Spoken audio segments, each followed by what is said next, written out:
자, 이화영 전 경기도 평화부지사에 대한 재판이 어제 있었습니다. 그동안 이화영 씨의 재판은 그야말로 한 달 이상째 계속 다람쥐 쳇바퀴 돌았죠. 다람쥐 쳇바퀴.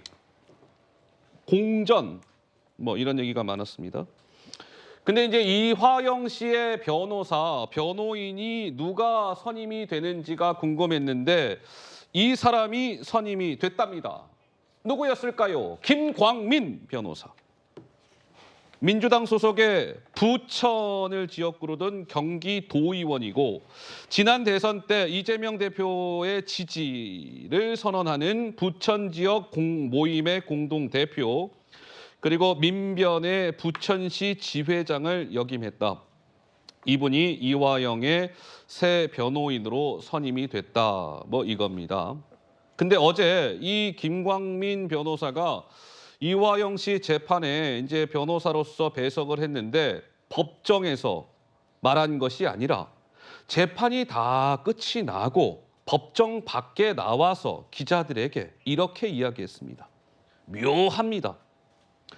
이재명 대표에게 대북 송금 보고를 했다라는 이화영의 최근의 검찰 진술은 이화영이 아주 극심한 스트레스 상황 속에 이야기한 것으로 인정할 수 없어요. 검찰의 계속된 출석 통보에도 가급적 응하지 않을 겁니다. 이화영이 곧 입장을 밝힐 겁니다.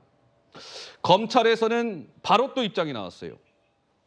김광민 변호사님, 법정 밖에서 이루어지는 일방적인 주장은 사법 방해 시도일 뿐이니 조심해 주시지요.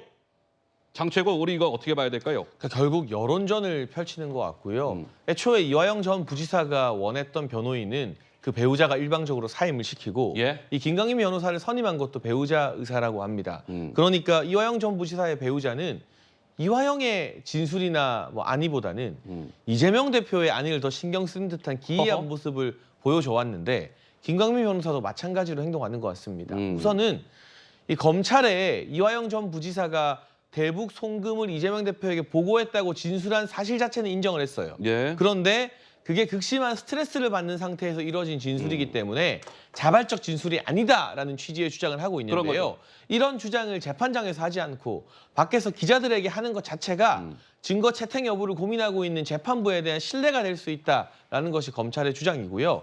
계속 바깥에서 재판 지연시키고 여론전 펼칠 게 아니라 재판을 좀 빠르게 속게 해서 이화영 전 부지사가 무슨 말을 하는지 인정하면 인정하는 대로 부인하면 부인하는 대로 이화영 전 부지사의 입을 통해서 입장을 좀 들을 필요가 있습니다. 그런데 이화영은 어디로 가고 자꾸 배우자가 나오고 박찬대 최고위원이 나오고 배우자가 선임한 변호사들이 나와서 이 사법 방해를 하고 있는 것 이 자체가 굉장히 심각한 문제다라는 게 검찰의 시각이고 여기에 대해서는 재판 지연을 해서 구속영장 청구에 있어서 이화영 전 부지사의 진술을 그 영장에 적시하지 못하게 만들려는 이재명 대표 측의 입장이 강하게 반영된 게 아닌가 싶습니다. 자, 그러면 이게요. 이제 김광민 변호사가 이화영 씨의 새로운 이제 변호인으로 합류가 된 것인데 이화영 씨의 부인 실명을 얘기하면 안 되니까 백모 씨 얘기를 또 안 할 수가 없습니다. 자, 목소리가 준비되어 있습니다. 잠깐 들어보시죠. 기다리겠습니다. 됐습니까? 들어보시죠. 결국은 잡아다가 놓고서는 들들 볶아갖고 이재명 방북 진술을 이끌어내려고 한 거 아닌가 이렇게 저는 의심이 되고요. 아마 검찰에서 변호사한테 어떤 조언을 했을 것 같아요. 네가 이재명 방북 그거를 불면은 이거는 이렇게 해주겠다라는 당이 무슨 회의를 해요. 그래서 저 생각은 나와서 양심 선언을 했으면 좋겠어요. 보스에게 불리한 법정 진술하는 걸 막으려고 부하 입막으려는 마피아 영화에서나 나오는 극단적인 증거인멸 시도이고 사법 방해입니다. 국민들께서 다 보시는 백주대낮에 공개 법정에서 이런 게 통하면 나라도 아니죠. 그런 것이 통하지 않을 겁니다.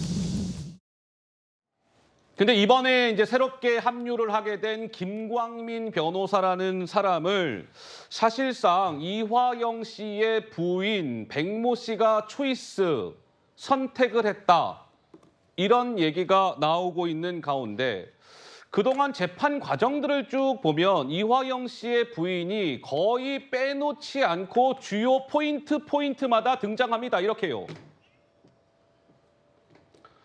7월 13일 날 박찬대 최고가 이화영 씨의 최측근 이우희 씨를 만났고 그 자리에서 박찬대 최고가 이화영 씨 부인과 통화했고 그 이후에 이화영 씨 배우자가 탄원서 민주당에 제출했고 지난달 25일 재판에서 이화영 씨의 배우자가 법정에서 부부싸움 벌였고 8월 8일에는 이화영 씨 부인과 같은 취지의 주장을 하는 김형태 변호사라는 분이 법정에 느닷없이 나와서 중도에 사임계 던지고 나가면서 재판 파행됐고 8월 22일 이화영 씨의 배우자 반대로 원래 이화영 씨의 변호를 맡았던 서민석 변호사가 이제 나 못하겠어요.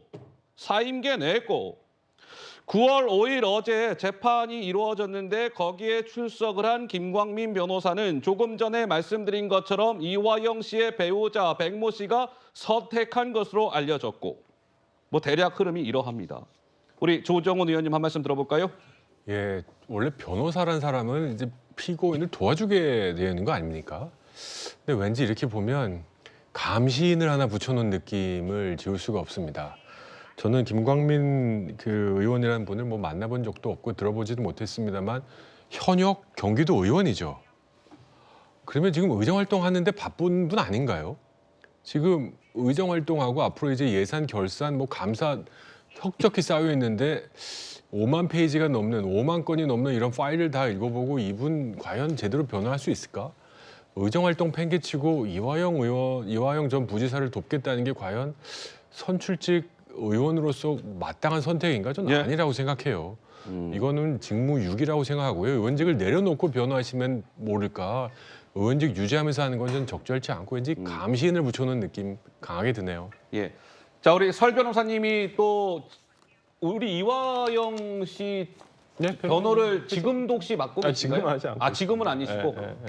네, 어저께 김광민 변호사가 뭐 저도 과거에 통화를 몇 번 해본 적이 있습니다만 네.